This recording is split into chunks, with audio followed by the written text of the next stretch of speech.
Buonasera e ben ritrovati con l'informazione flash di New Sicilia. I principali titoli del pomeriggio. Il GUP di Palermo ha rinviato a giudizio per corruzione l'ex portavoce del presidente dell'ARS Sabrina De Capitani, l'imprenditrice Marcella Cannariato, Marianna Amato, ex dipendente della Fondazione Orchestra Sinfonica Siciliana, e il manager Alessandro Alessi. Il processo comincerà il 2 novembre. Sono tutti coinvolti nelle indagini sull'uso illegale dei fondi dell'ARS.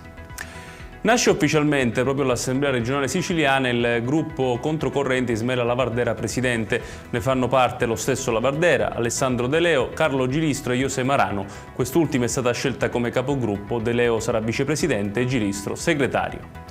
Adesso il caso Pfizer è a Catania. Il presidente della regione Renato Schifani ha fatto sapere di aver contattato il ministro delle imprese Adolfo Urso chiedendo l'apertura di un tavolo di crisi dopo l'annuncio dei possibili esuberi. L'incontro dovrebbe essere convocato entro luglio. L'obiettivo è tutelare i lavoratori e il futuro del sito produttivo.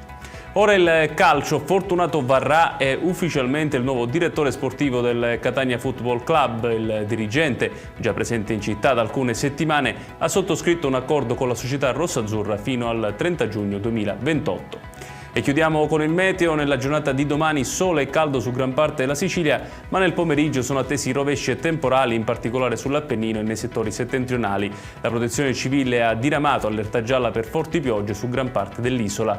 I rovesci porteranno ad un netto calo delle temperature in serata. Ed è tutto per questa edizione. Tutti i dettagli su queste notizie li trovate come sempre sul nostro sito www.newsicilia.it. Grazie per averci seguito e buon proseguimento di serata.